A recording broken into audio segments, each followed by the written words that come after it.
H.P. Lovecraft and Elvira head to the home of October Grendel to retrieve the real Necronomicon. Hopefully they can get there first and get the book to send the great old one, Nyarlathotep, packing. We're going to talk about it in our review of Elvira Meets H.P. Lovecraft number 3. See you in 3. Welcome back to Comical Opinions. This is our review of Elvira Meets H.P. Lovecraft number 3 from Dynamite Comics. Before we get started, let's talk about the credits. This issue is written by David Avalone, art by Q Berbal, colors by Walter Pereira, letters by Taylor Esposito, and the main cover, cover A, is drawn by Dave Acosta. Before we dig into the main issue, let's recap what happened in the previous issue, number 2.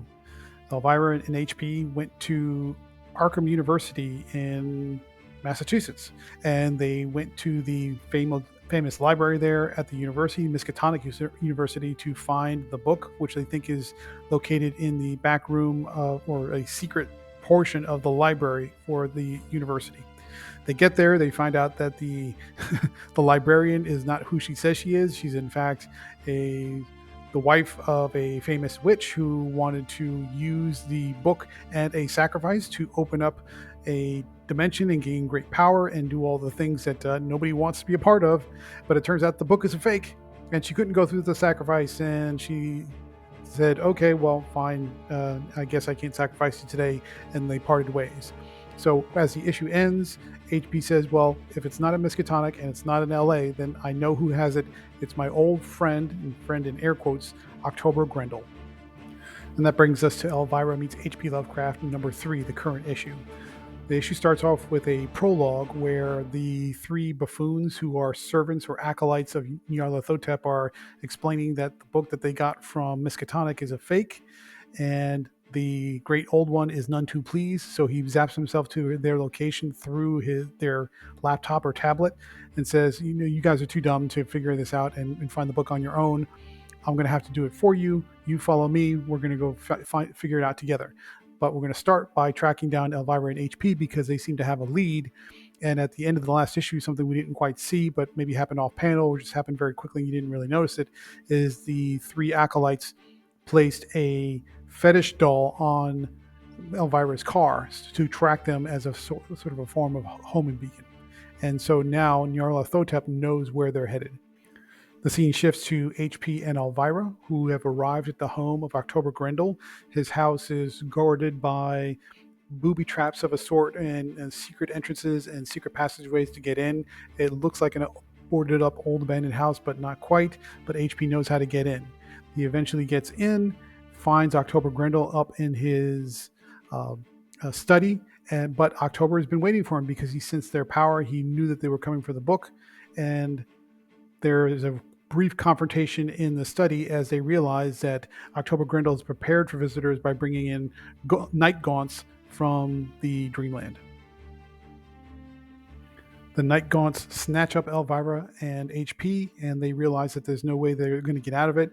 But HP says, wait a minute, hold up, you got us, but understand that Nyarlathotep is right behind us, and he's coming. You can feel his power. You know it's true. And if you want to get out of this, you've got to give me the book. I can cast a spell that will bind Nyarlathotep to the book and banish him from this realm.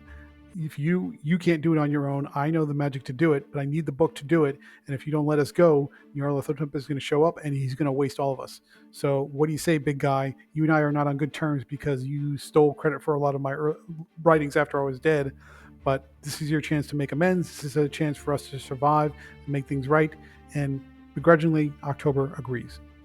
The deal is struck just in the nick of time because Nyarlathotep, kind of in a human body, shows up with his buffoon acolytes at October Grendel's house. They break in.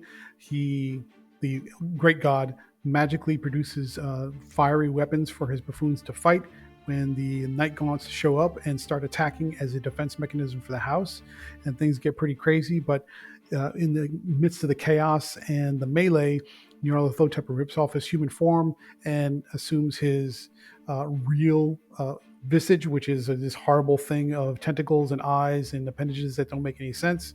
And he launches after Elvira and HP that are up in the study, but have climbed a spiral staircase to get to the portal where October Grendel has summoned the Night Gaunts because that is a source of power that HP can use to cast his spell. So all the forces convene at the Dreamland portal. Nyarlathotep shows up and he's like, give me the book, or I'm just basically going to eat your soul, and it's going to be a bad time for everybody if you don't do what I say.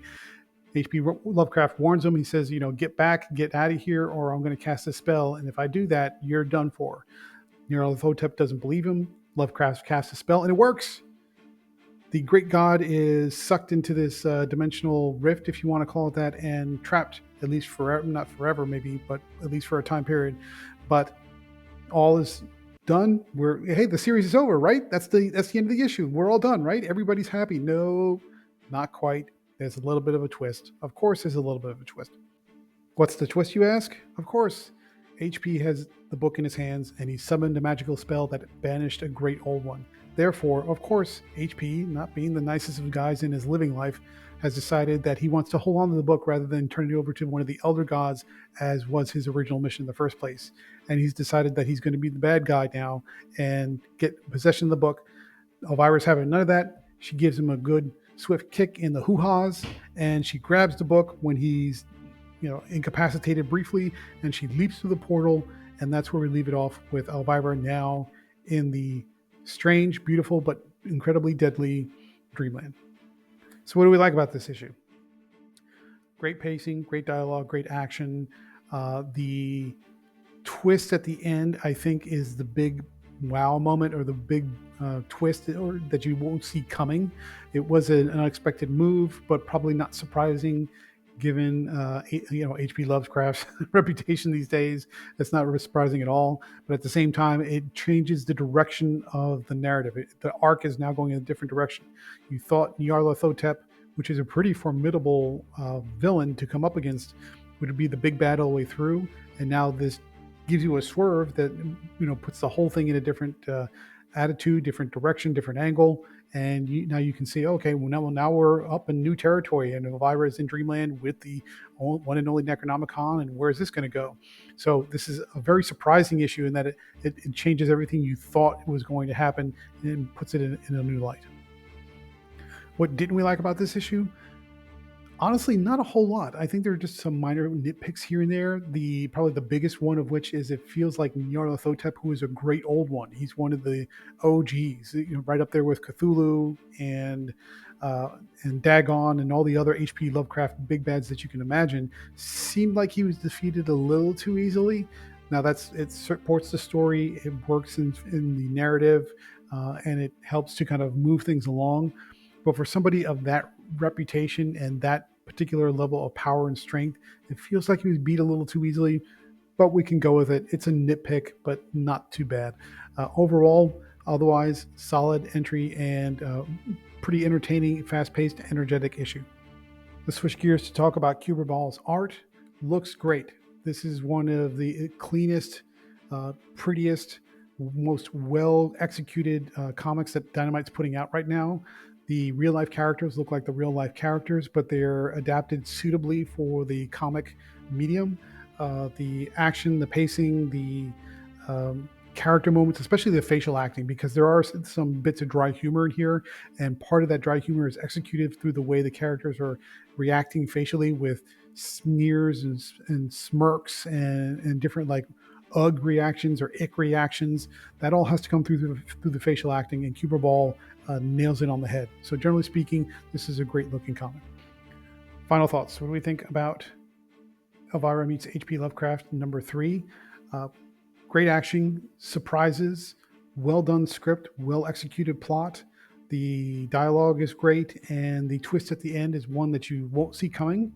And when you do see it, it makes sense for the story, at least the way that's been constructed since the beginning. And now it opens up the story into almost new territory.